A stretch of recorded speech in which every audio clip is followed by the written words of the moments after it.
Bom, nesses últimos domingos, nós estamos na carta de Tiago, lendo juntos essa carta, conversando sobre ela.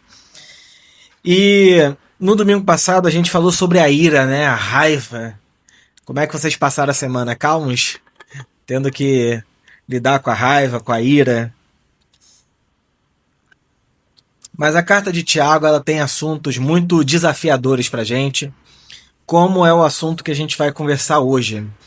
O assunto de hoje é preconceito. Quem aqui é preconceituoso? Deixa eu levantar minha mão, porque eu acho que todos nós, em alguma medida, somos. E eu quero ler com vocês o texto que vai nos ajudar a pensar sobre esse tema. Tiago, capítulo 2, versos de 1 a 11. Para quem está no nosso curso Conheça a Sua Bíblia, já aprendeu como é que funciona o texto bíblico, né? Livro, Tiago, capítulo 2, versos de 1 a 11. Que diz assim a palavra de Deus. Meus irmãos, como podem afirmar que têm fé em nosso glorioso Senhor Jesus Cristo, se mostram favorecimento a algumas pessoas? Olha a pergunta que Tiago faz. Como é que vocês podem dizer que têm fé se vocês mostram favorecimento a algumas pessoas? Aqui já tem uma discrepância, uma mudança radical em toda a compreensão da lógica religiosa. Porque se fosse um sacerdote lendo isso aqui, ele ia dizer: mas Deus escolheu a minha família para ser sacerdote. Então, eu tenho um tipo de favorecimento porque eu levo o povo de Israel diante de Deus. Sou eu que ofereço sacrifício, sou eu que ensino a lei que Deus deu a Moisés para o povo. Então, por que você está dizendo que eu não sou um favorecido? Tiago está dizendo: como é que vocês podem afirmar que têm fé em Jesus se mostram favorecimento a algumas pessoas? Quase todas as religiões vivem a partir da lógica da diferenciação. Católicos e protestantes têm clérigos e leigos. Leigo vem da palavra laos, que significa povo de Deus. E o clérigo é aquele que administra a vida da comunidade, os sacramentos, as orações. Por isso que existe uma coisa chamada clericalismo. Clericalismo é um movimento que diferencia radicalmente os sacerdotes da religião do povo. Tem gente que adora isso. Tanto o sacerdote que adora isso, quanto o povo que adora isso. É muito comum você pensar na figura de um sacerdote a partir da roupa que ele usa, a partir da imagem que ele tem, a partir do terno, da gravata. E na nossa sociedade, na nossa cultura, a gente sabe que isso dá uma autoridade. Quando eu fui para a faculdade de teologia, eu aprendi, 18 anos de idade, que um pastor tem que andar de terno. E eu ia de terno todo domingo, pregando ou não, fazendo a liturgia ou não, para ficar no banco ou não. Pastor tem que estar de terno. Terno, gravata, blazer. Essa é a figura de um pastor respeitado. Eu aprendi esse negócio e vivi isso durante um tempo. Então, durante alguns anos da minha vida, eu nunca iria a um púlpito de uma igreja de calça jeans, blusa. Quem é que falou que a blusa tava. Como é que é? Seria havaiana. O André falou: hoje o culto é havaiana. Eu nunca estaria com uma blusa dessa num lugar, porque eu aprendi que pastor tem que andar assim. O padre aprende que ele tem que usar a estola dele. E igrejas protestantes tradicionais também têm estola sacerdotal. Enfim, tudo para diferenciar pessoas de pessoas.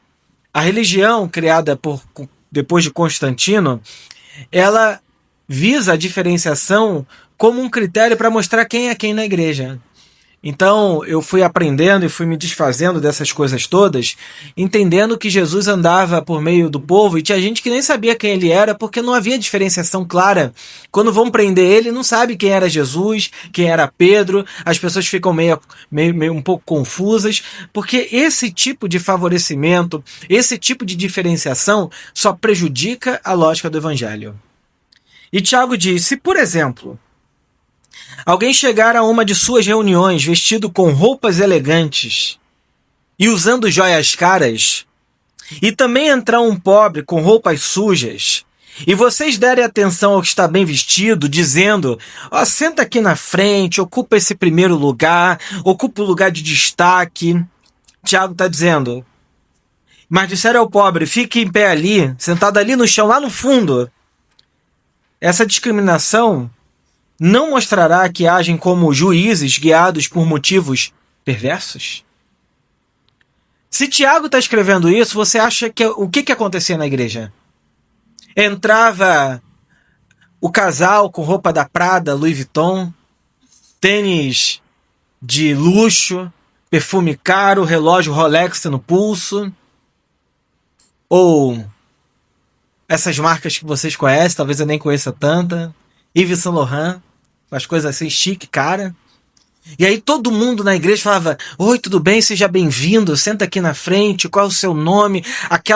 Aquele cuidado excessivo com o rico que chegou na sua Mercedes-Benz, na sua BMW.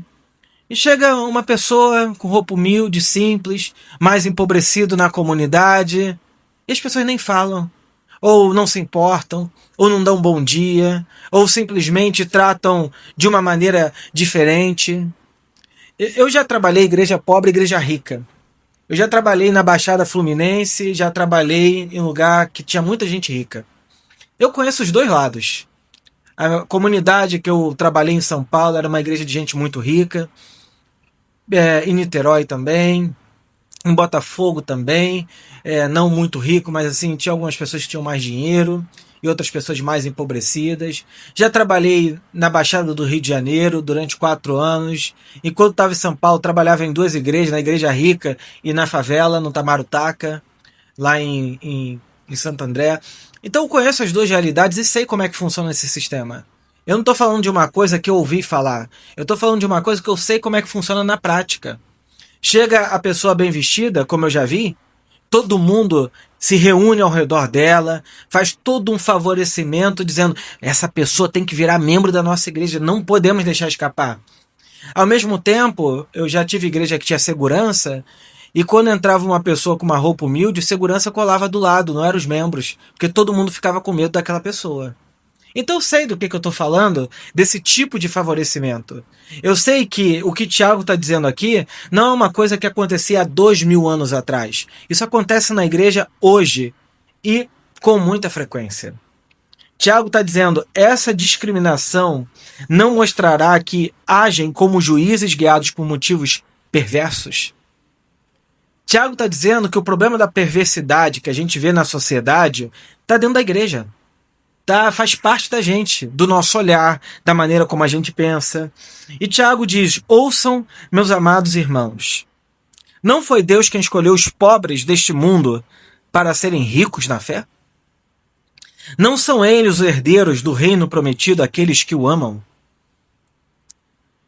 A igreja aderiu ao sistema da aristocracia, mas desde sempre o evangelho do reino de Deus era anunciado entre os pobres. Há uma radicalidade do evangelho que lembra a gente que os pobres desse mundo são as pessoas que mais aderem à fé cristã. A zona sul do Rio de Janeiro, de classe média, média alta, não é tão aderente à fé, mas as camadas mais pobres ou mais empobrecidas da sociedade são aqueles que mais aderem à fé. Porque muita gente encontra somente em Deus a esperança para essa vida. Não tem dinheiro, não tem como pagar um advogado, não é amigo de juiz, não é amigo de delegado, é gente que não tem a quem recorrer. E Deus é a única esperança para essas pessoas. Por outro lado, tem um monte de gente hoje que, por conta dos escândalos que acontecem no meio evangélico, começou a estudar os evangélicos, e às vezes eu ouço jornalistas, intelectuais falando do que é o mundo evangélico. Chega a ser uma piada. Porque não conhece a realidade, as camadas mais baixas do mundo evangélico. Conhece de livro. Eu li 3 livros e acha que entendeu o que é o mundo evangélico. E não sabe. A coisa é complexa, é difícil de entender mesmo, mas Tiago está dizendo, são os pobres que aderem à fé. São os pobres que escolhem o evangelho do reino de Deus, porque para muitos deles não existe outra, digamos assim, esperança para essa vida. A igreja não cresceu primeiro no império. A igreja cresceu nas camadas com as lavandeiras. Quando a gente lê, por exemplo, livros de historiadores da igreja do primeiro século, você vê claramente quem propagou o evangelho foram as lavadeiras, os comerciantes, os fazedores de alimento, de pão, aqueles que trabalhavam na lavoura, que aderiam à fé, frequentavam a comunidade, participavam da ceia, tinham um lugar de esperança no mundo e começavam a contar sobre isso, e muita gente começou a aderir à fé por conta dessas pessoas. É um movimento absolutamente revolucionário. O que Jesus faz é absolutamente novo na história. Ele não era alguém que usava o seu poder para dominar as pessoas. Jesus morreu como um mártir pelo poder do Império Romano, com o apoio do Sinédrio judaico. Jesus não morreu de gripe dentro de casa. Ele não morreu porque ele teve um câncer. Ele morreu pelo poder político, que não aderia à ideia de que o evangelho do reino de Deus era uma coisa para os pobres. Um detalhe teológico, você pode ler na sua Bíblia, quando você quiser, é que toda vez que Jesus fala de inferno, ele está falando para um religioso. Jesus nunca fala de inferno para pobre. Isso é significativo na Bíblia. Porque a gente oprime todo mundo com essas lógicas religiosas, mas toda vez que Jesus fala sobre o juízo, ele está falando para ricos e religiosos. Jesus nunca falou sobre o inferno com os pobres. Nunca. O evangelho que Jesus anuncia é um evangelho, uma boa nova, em primeiro lugar, para aquele que não tem nada a oferecer para Deus. A lógica da graça, ela é absurda, porque aquele que recebe a mensagem do evangelho não tem como retribuir. E não tem como retribuir, inclusive financeiramente, não tem como pagar por aquilo que lhe aconteceu.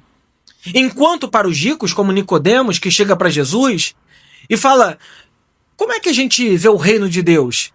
E Jesus fala, olha, Nicodemos, você é um homem velho, sábio e não entende nada do reino. Você tem que nascer de novo, meu camarada. O seu coração não vai entender essa lógica enquanto você não nascer da água e do Espírito. Chega um jovem rico e fala, bom mestre, o que eu faço para herdar a vida eterna? Você imagina um garoto rico que recebeu uma herança milionária para aquela época. Jesus fala, você conhece os mandamentos? Ah, eu guardo desde a minha infância. E Jesus falou, vai, vende tudo que tem, dá aos pobres e me segue. O que ele faz? Entristecido, vai embora. E aí Jesus diz, quão difícil é um rico entrar no reino de Deus. O que Tiago está dizendo tem tudo a ver com o que Jesus ensinou. Tiago está dizendo que essa igreja aqui, para quem ele está escrevendo, que na realidade são para todas as igrejas, né? Para as 12 tribos de Israel, como ele fala, esqueceu de um princípio do evangelho, que é os vulneráveis, eles não podem ser maltratados na igreja porque Deus é a favor deles. Verso 6, mas vocês desprezam os pobres. Não são os ricos que oprimem vocês e os arrastam aos tribunais?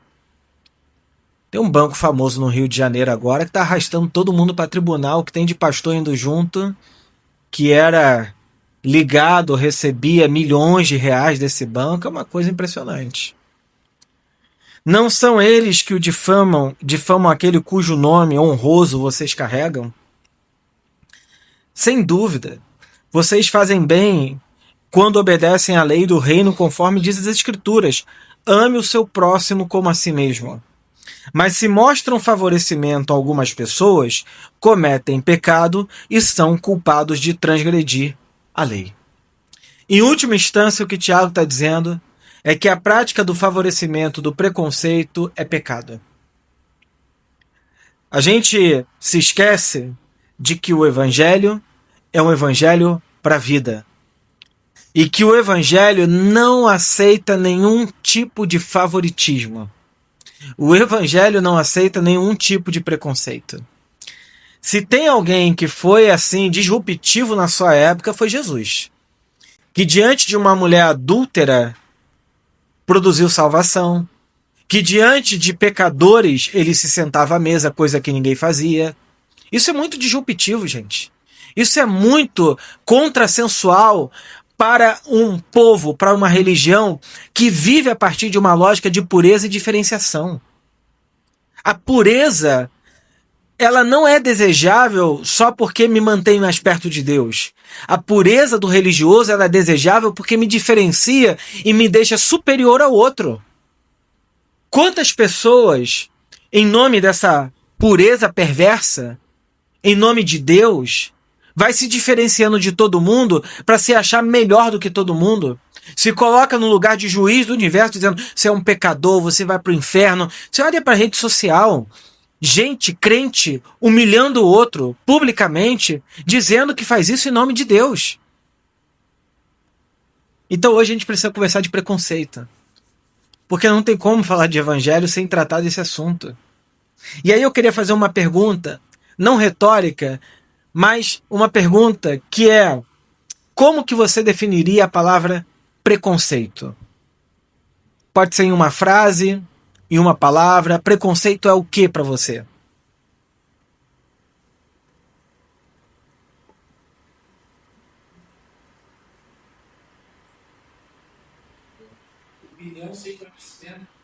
Opinião sem conhecimento. Um tipo de preconceito, é? Hã? Distinção. Exclusão? Exclusão, com certeza. Julgamento antecipado, né? O que a gente nem deve fazer mesmo. A gente já julga errando e... Perfeito. Um julgamento antecipado. Perfeito. Desrespeito. Injustiça. Acho que é tudo isso mesmo. A gente pode pegar a palavra preconceito, jogar isso tudo no pacote e falar: isso é preconceito. E aí eu fui tentar estudar um pouco mais o preconceito. Eu encontrei o Leandro Carnal escreveu um livro sobre preconceito. E como ele é historiador, um bom historiador, foi professor de grandes universidades, eu não sei se ainda é, tá, gente? Eu tô falando que foi, talvez seja ainda, mas o Leandro Carnal, ele trata do preconceito, de vários tipos de preconceito. E eu achei muito curioso porque ele diz o seguinte: o preconceito mais antigo, até onde ele pôde pesquisar, é o preconceito contra as mulheres. Eu falei: que coisa curiosa, né? Porque na minha cabeça talvez seria o preconceito de um povo diferente. Mas eu falei: bom, faz todo sentido. Porque o primeiro núcleo de sociedade que a gente experimenta é o outro, o homem e a mulher. A diferença inicial pela, pelo corpo, enfim, pelas afeições, pela maneira como se vive, é provável que esse olhar, né, ele já naturalmente produza esse tipo de diferença e que cause um preconceito. E quando a gente olha para a história bíblica, muita gente que ama a Bíblia, não lê a Bíblia, acha a Bíblia assim, um livro que, sem ser lido por Cristo, trata-o como sagrado. Eu vi ontem um carro assim, 2 Bíblias, eu nunca tinha visto isso. Eu já vi uma Bíblia no painel, eu tinha 2 assim, para proteger bem, sabe, para guardar bem o carro da pessoa. 2 Bíblias assim. Mas na Bíblia, quando os guerreiros conquistavam uma cidade, a Bíblia diz: vocês podem pegar as crianças, as mulheres e usar como objeto sexual, inclusive. Você imagina?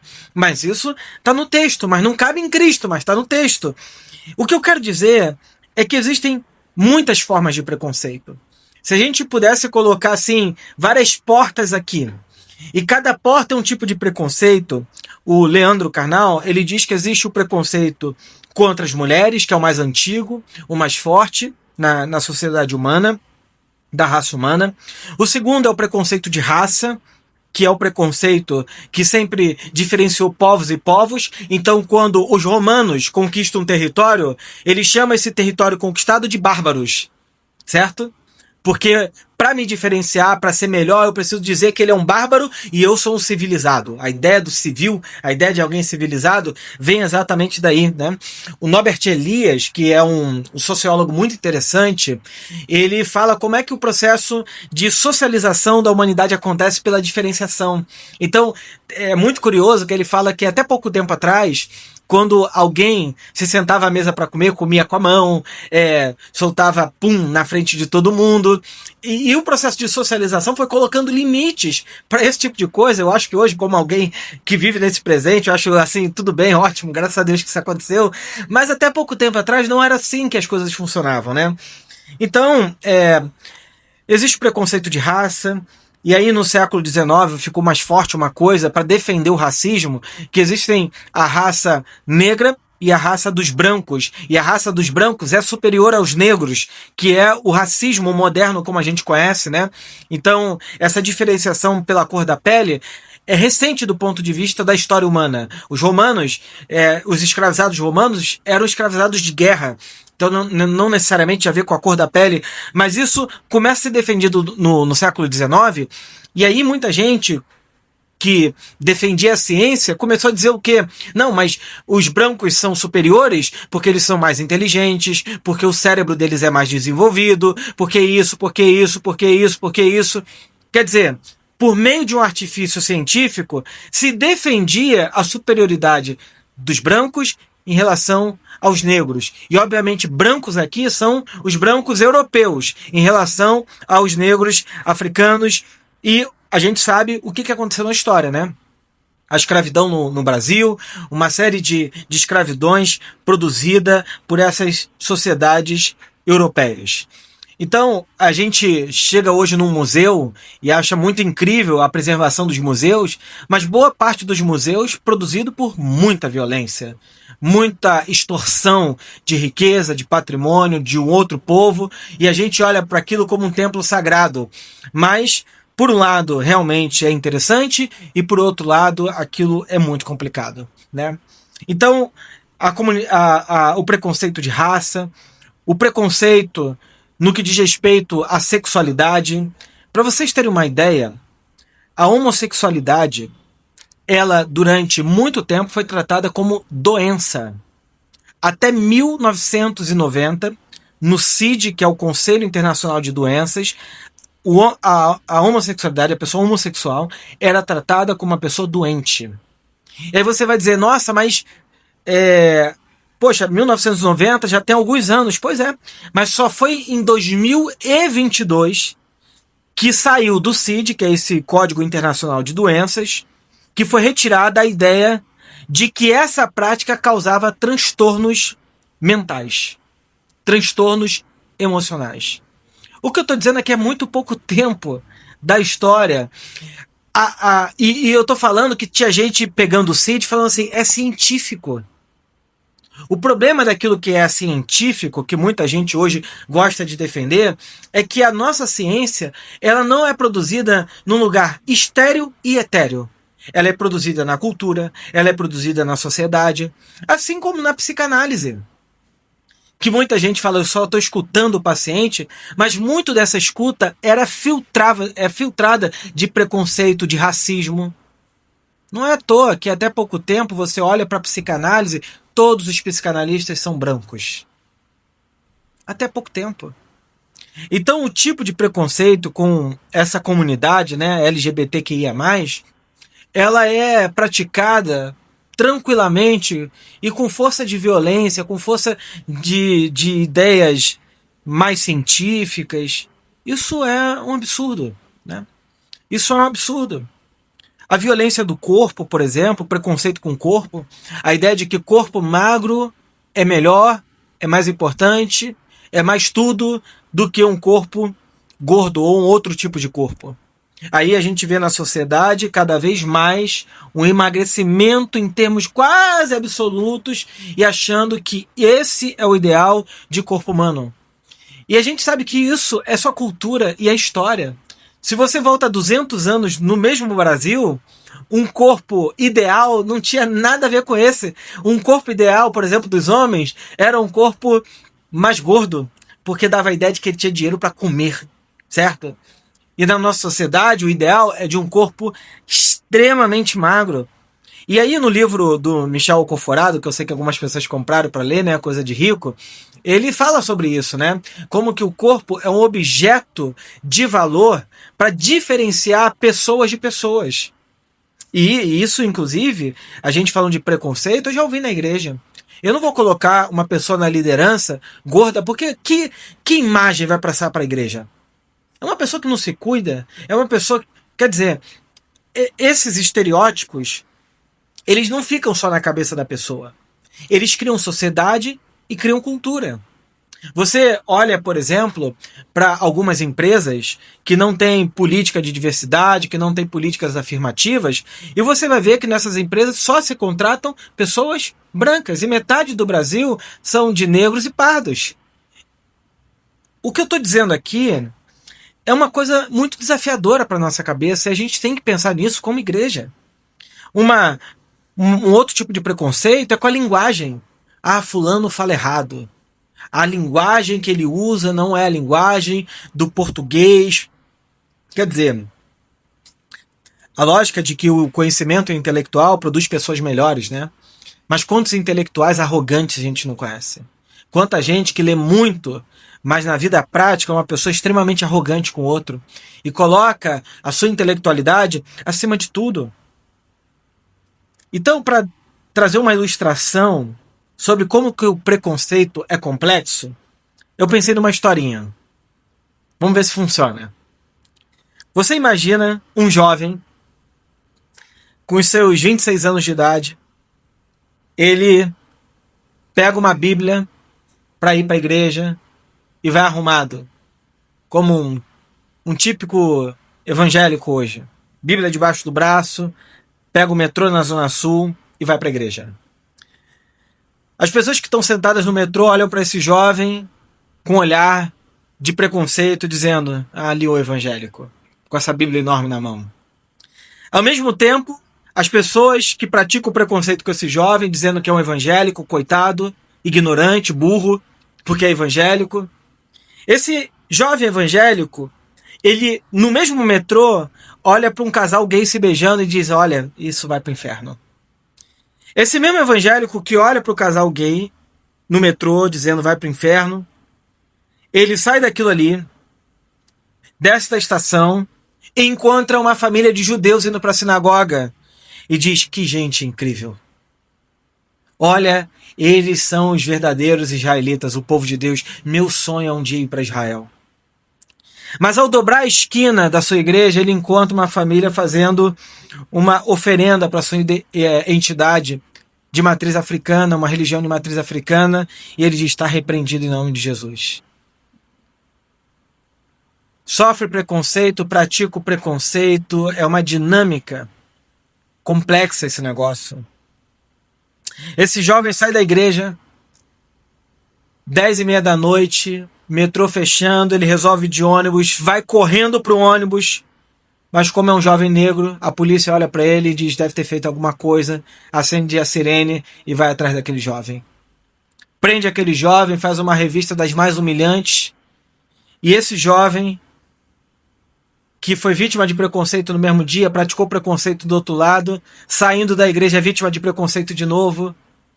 Eu estou dizendo que numa mesma realidade há uma diversidade de preconceitos que são praticados por várias pessoas, por vários grupos ao mesmo tempo. E isso é o desafio do preconceito humano. A diversidade, a capacidade da gente praticar o preconceito. Qual é o grande desafio, né? Qual é o fundamento de todo preconceito? É tratar a diferença como um erro que deve ser eliminado. O Freud tem um texto que ele fala sobre o narcisismo das pequenas diferenças, que basicamente é: eu olho para uma pessoa que escolheu uma vida diferente da minha, é diferente de mim, e eu crio uma diferença e me sinto melhor. Quer dizer, eu posso olhar para a diferença e dizer, bom, nós somos diferentes. E olhar para a diferença e dizer, a minha escolha é melhor do que a dele. Nessas pequenas diferenças nascem todo tipo de preconceito que ganha volume e vai fazendo parte da nossa vida cotidiana. Por isso eu quero destacar sobre duas coisas que Tiago fala aqui sobre a fé e o preconceituoso. Primeira coisa que eu quero dizer, de maneira radical, é que todo tipo de preconceito é incompatível com a fé em Jesus. Incompatível. Mas, Herbert, e aqueles preconceitos que você está dizendo que a gente fala assim, a Bíblia é contra?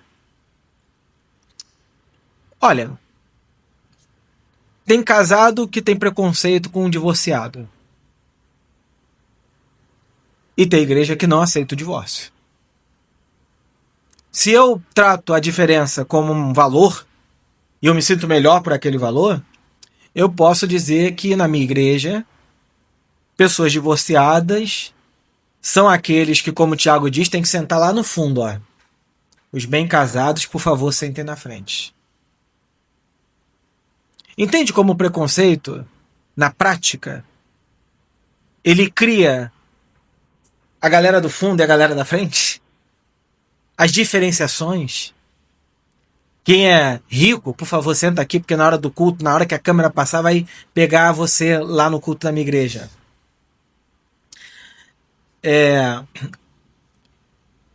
Teve uma época que eu fiquei muito amigo de uma atriz e apresentadora. E a gente tomava café praticamente todo mês. Todo mês a gente marcava um café para conversar. E ela se converteu e ela me falou uma coisa que me marcou muito. Ela falou assim, Herbert, quando a minha mãe era de uma igreja, e quando eu resolvi ir para a igreja, eu estava muito mal, estava muito angustiada, muito triste, tal. E eu falei, vou numa igreja. E automaticamente ela falou, vou numa igreja, e pensou nessas famosonas, né? Grandes e tal. E ela falou assim, eu vou nessas famosonas porque eu vou entrar e sair e talvez ninguém me veja. Tolice dela, né? O que aconteceu? Na hora do culto tiraram foto dela, muita foto. Postaram nas redes sociais, quiseram fazer uma entrevista. Ela falou, cara, eu fiquei mal com aquilo, odiei aquilo e falei, nunca mais eu volto numa igreja. Nunca mais. E depois ela foi para uma outra igreja que, bom, isso era tranquilo, passava desapercebido, né? O que eu quero dizer é que faz mal o preconceito para quem sofre e para quem pratica. O preconceito prejudica as nossas lógicas comunitárias da gente se tratar como seres humanos, pessoas, né? Por isso que Tiago diz assim, olha, como podem afirmar que têm fé em nosso glorioso Senhor Jesus Cristo se mostram favorecimento a algumas pessoas? Vocês não têm ideia de quantas vezes eu já precisei conversar com um crente que falava assim para mim. Eu vou falar, eu sei que tá gravado, mas eu vejo que pouca gente assiste o YouTube. Então ninguém vai ficar arrumando briga com isso. Mas algumas vezes, alguns crentes chegaram para mim e falaram assim, Herbert, eu não sei porque vem conversar comigo esse tipo de coisa, mas talvez eu dê um pouco mais de abertura para isso. Uma vez a pessoa falou assim, Herbert, tem uma pessoa lá na minha empresa, ela era dona da empresa, né? Ótima, maravilhosa. Mas Herbert, é gay e macumbeira. Vou usar a expressão que ela usou, né? Você não acha que isso dá legalidade para minha empresa ter espíritos malignos? Eu já chamei um pastor lá para orar, botar óleo ungido em tudo. E eu fiquei assim, cara, como que eu explico para essa mulher que o que ela tá falando, primeiro, é criminoso, porque isso não pode, no Brasil isso não pode. E segundo, é de um tipo de preconceito tão absoluto, tão arraigado. Eu falei, olha, primeiro, que a tua empresa não é uma igreja, a tua empresa não é um espaço religioso e nem existe espaços religiosos. Do ponto de vista de quem segue o evangelho, todo lugar é sagrado. Não existe... Esse auditório faz bem pra gente porque tá arrumadinho, ar-condicionado, banquinho, tal. Mas isso aqui não é religioso, isso aqui é um lugar comum, né? E eu falei para ela, olha, isso que você está falando é preconceito, é pecado. E ela falou, mas como é pecado? Pecado é eu deixar ele na minha empresa. Eu falei, olha, ele está roubando a tua empresa, ele não é um bom funcionário, o teu critério tem que ser a capacidade técnica dele de fazer as coisas, se ele consegue, se ele não consegue, se ele é uma pessoa que ajuda a harmonizar mais a empresa ou não. Talvez você possa usar esses critérios, mas não religião, não sexualidade, essas coisas é só preconceito. E ela ficou com raiva de mim. Ficou com raiva porque ela achava que eu não estava sendo muito pastor, muito evangélico. Ela foi procurar um outro pastor que defendeu isso, ela mandou o cara embora mesmo. Mandou. Então, o que eu quero dizer para vocês é que isso não cabe em Jesus. Preconceito não cabe em Jesus. Sabe qual foi as 2 vezes que Jesus falou que encontrou muita fé? Que tipo de pessoa? Para quem ele direcionou essas palavras? Estrangeiros. Que provavelmente não, nenhum deles era judeu e praticava a religião de Israel. Isso é chocante pra gente. Centurião romano e uma mulher sirofenícia. Você tem noção disso? Que Jesus falou que encontrou muita fé nessas pessoas? E lá na frente ele fala, será que quando o Filho do Homem voltar vai encontrar fé na Terra? Isso é significativo pra gente entender que o Evangelho não reforça preconceitos. A fé em Jesus é um convite à fraternidade humana. A fé em Jesus é um convite à igualdade. A fé em Jesus é um convite ao fim do clericalismo. A fé em Jesus é o fim de toda lógica de privilégio. Toda lógica, seja religiosa ou não. Eu não estou dizendo, você vai dizer assim, então acabou a hierarquia, a liderança. Isso é importante, tem que ter em qualquer lugar. Não estou falando que o líder não precisa ser líder porque agora todo mundo vai decidir. Eu não acredito nesse tipo de coisa. Liderança tem que ter. Mas eu não estou falando disso. Eu estou falando que as lógicas de superioridade, porque liderança, hierarquia, se favorece a organização e o trabalho, maravilha. A diferença é achar que rico é melhor do que pobre, branco é melhor do que preto, achar que hétero é melhor do que gay. Esse tipo de coisa não cabe na lógica do evangelho.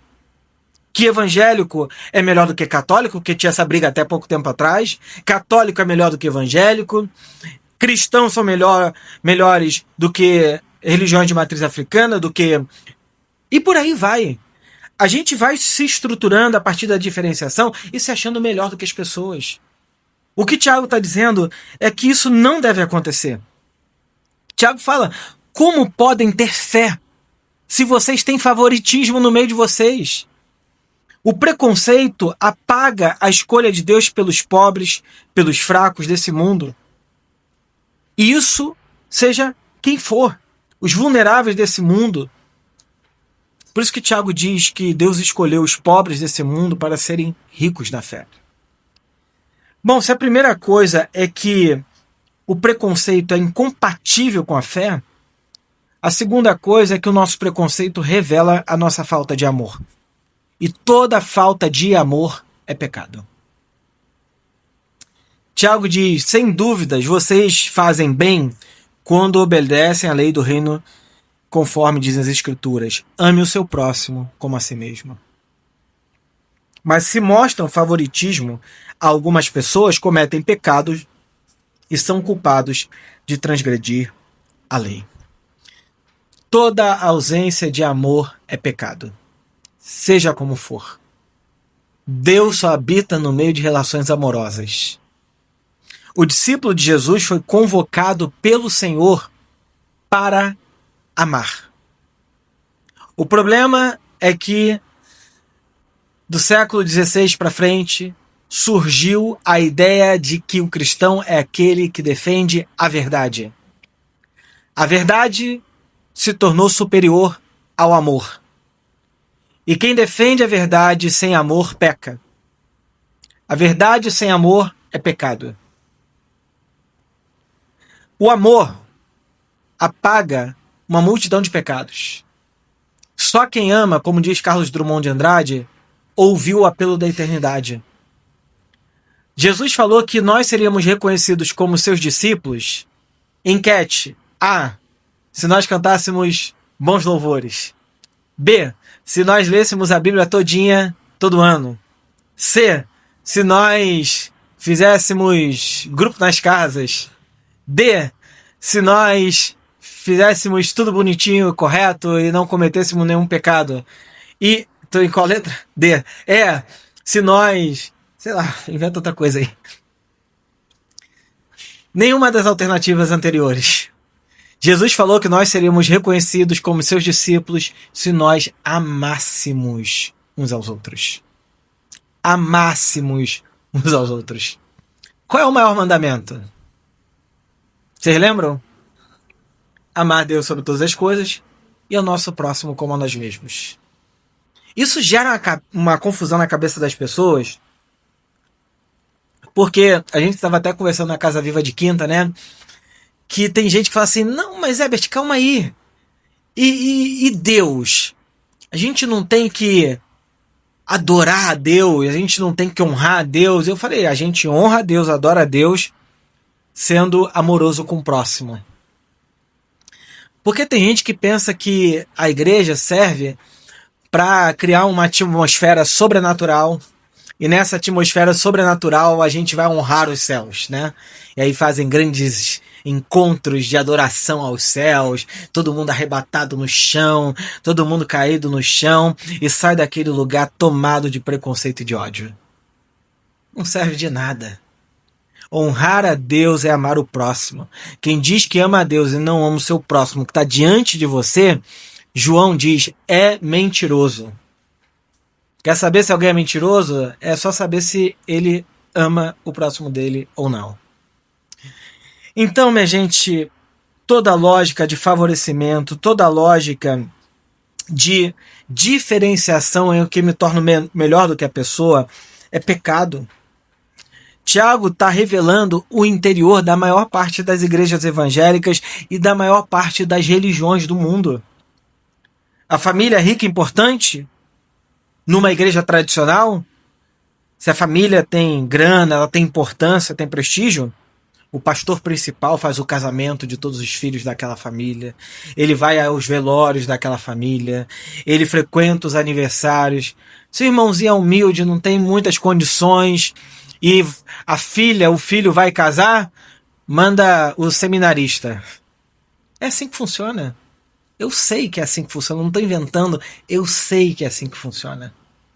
Eu sei na prática que é assim que funciona. Porque no fundo, a lógica de diferenciação e de prestígio faz com que aquele que está naquele ambiente se sinta assim, eu faço parte agora dos eleitos. A teologia dos eleitos é uma desgraça, porque ela cria um tipo de pessoa que se sente melhor do que as outras mesmo. Se for pobre, esquece. A lógica perversa que Tiago revela aqui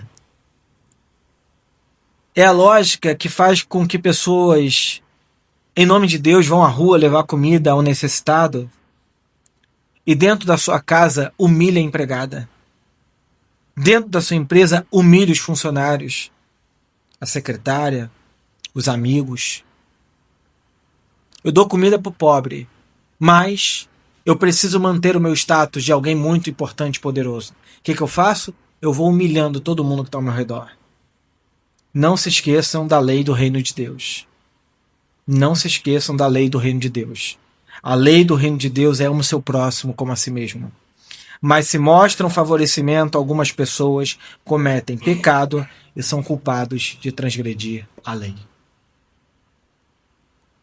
Bom, eu vou terminar aqui dizendo que talvez você ouça essa mensagem e diga assim, fulano precisa ouvir o que Herbert disse. E sinceramente, enquanto eu preparava essa mensagem, eu pensava assim, eu tenho muito preconceito no meu coração. Na minha vida. Eu preciso tratar isso dentro de mim. Eu preciso que o Evangelho me ensine a ser mais amoroso com as pessoas. E eu queria desafiar você a isso e pensar na condição radical do que a Bíblia chama de pecado, que é essa coisa que está dentro da gente, que a gente se acha melhor, superior, mais importante, e vai se diferenciando sem perceber que isso é pecado. Isso só prejudica o nosso senso de humanidade, porque no final das contas, todo mundo nasce do mesmo jeito e todo mundo morre do mesmo jeito. Nós somos pó e cinza. E lembrar da nossa condição humilde, de quem somos, é muito importante. E o Evangelho nos ajuda a humildar o nosso coração. Então, a gente vai ter um tempo, se você quiser só pensar, se você quiser orar, mas eu gostaria de convidar você a orar por isso. Perceber como que o seu coração, a sua mente, estabelece relações de preconceito e como que você precisa se livrar disso dentro de você. De que maneira? Como? De que forma? A gente vai cantar, orar e terminar o nosso encontro, tá bom? Por favor.